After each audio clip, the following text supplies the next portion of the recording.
G'day guys, Tools20 here and welcome back to Marble Mountain.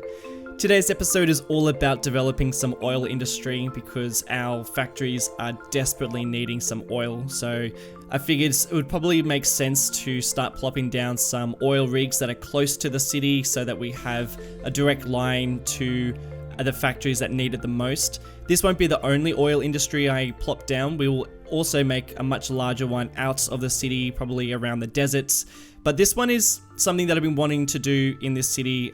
Really wanted to have an oil rig that was pretty close by, and I think it turned out looking pretty cool. And I'll give you a proper tour of that whole area in the live play, which will be around the 12-minute mark.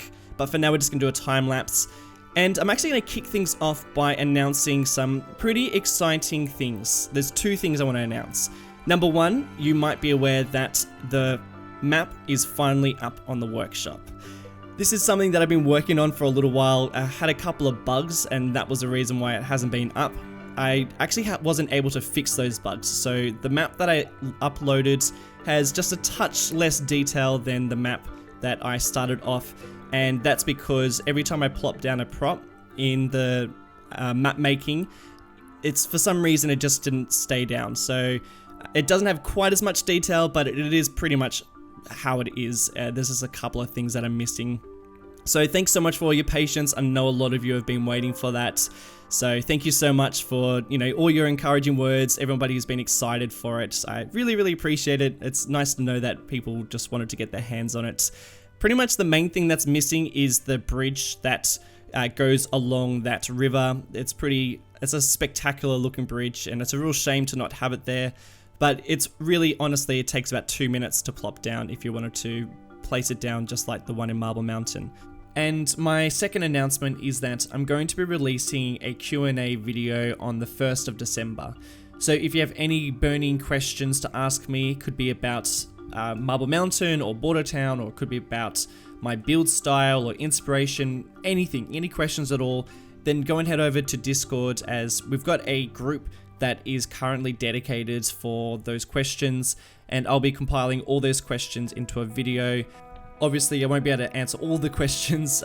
Maybe there's one question that I could answer all of them, but most probably I'm going to get quite a few, but I'll try to answer as many as I can into a video. And that video will either be a Marble Mountain episode, or it could be a special video, could be anything. I haven't really quite decided how I'm going to put that together yet, but I will be answering as many of those questions as possible. So if you're interested in asking any questions, then go and head over to Discord. I've left a link in the description for that.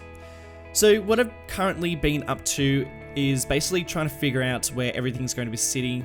Now this is, I guess, the second last time I'm going to be figuring out the layout of this industrial area and basically the outside connection of the city. So, I generally like to figure out how everything's going to sit in terms of the road layout very early on, even if I'm developing roads that are going to be for episodes, like 6 weeks from now. I still like to figure that all out, because with roads, I think that they need to be established well and truly in advance before attempting the build. That's for me to keep to a general style, to figure out where roads in particular lead. I made a video about how to create a realistic city about this time last year actually, and I said something along the lines of roads lead to places, and I still stand by that. I think that roads always need to go to a general place. They very rarely run for just a block or to basically nowhere. They always have a long stretch, and in order to achieve that, you need to figure out the road layout well and truly in advance before actually building anything. So as you can see, most of my roads they stretch for a pretty long distance. They're not just these very short little things. So I try to keep to that style, and in order to do that, I need to figure out where everything's going to sit.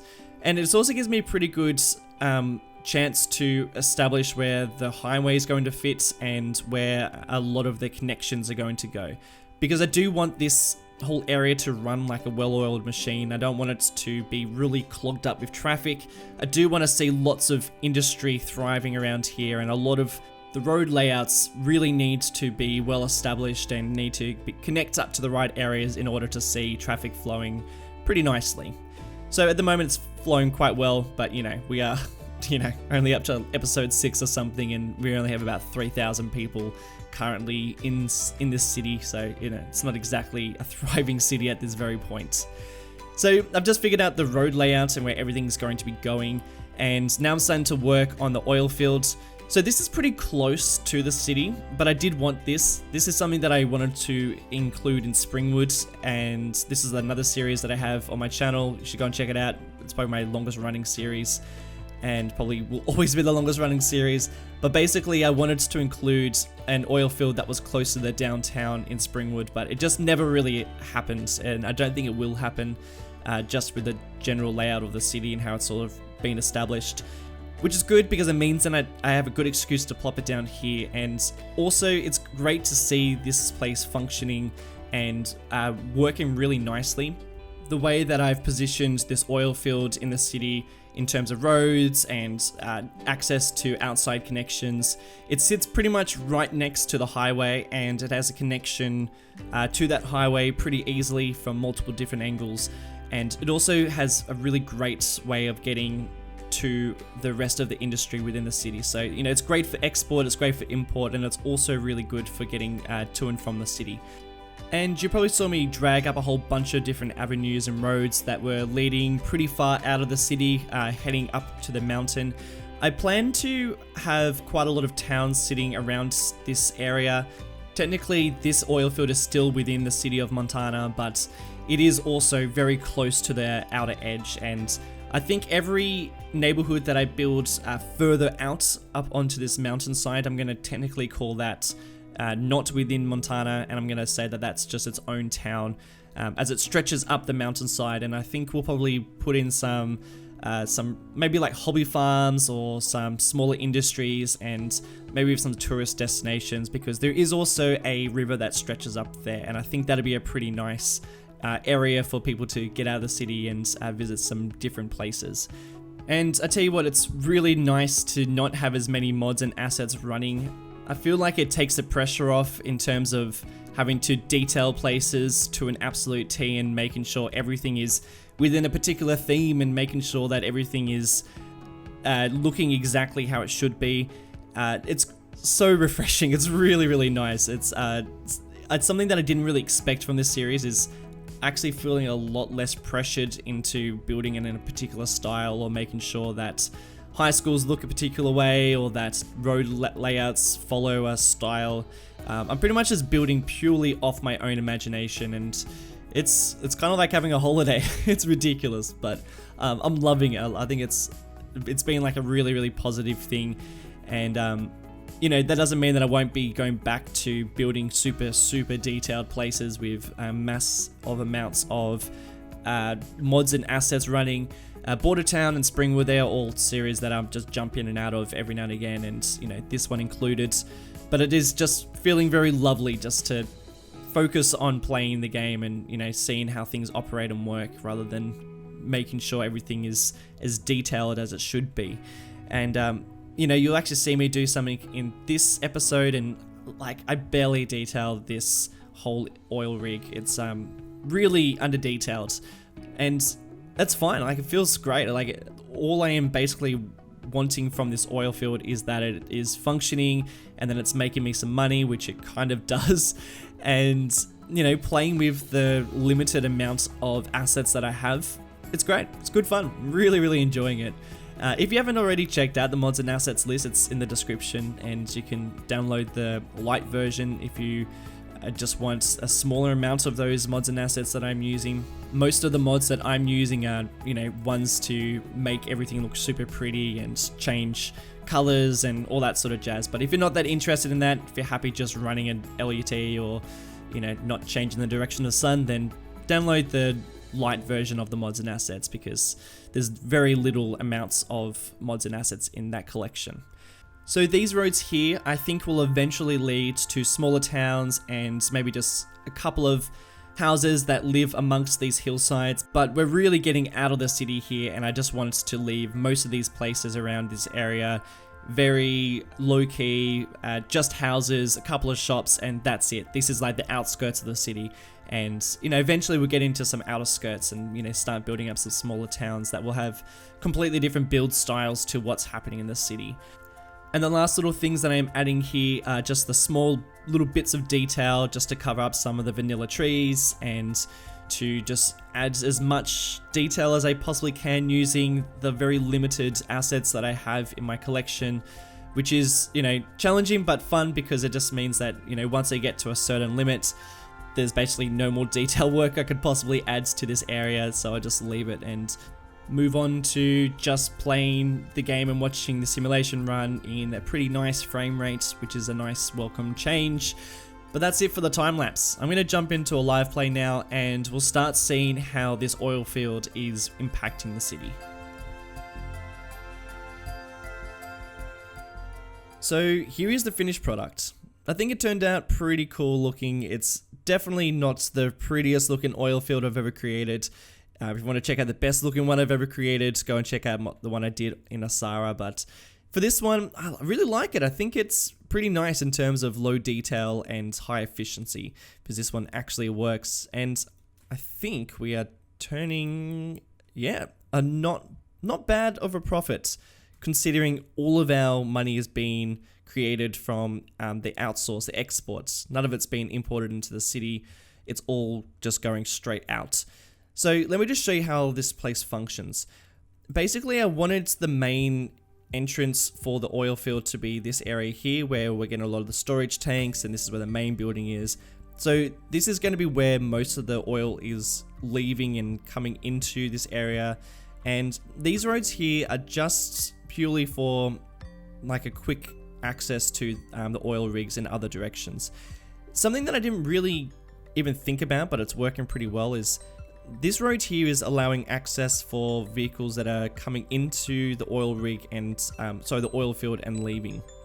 So this road here is purely for import and export. This doesn't go into the city if you're going to use these on or off ramps. That's working pretty nicely considering we're doing mostly exporting.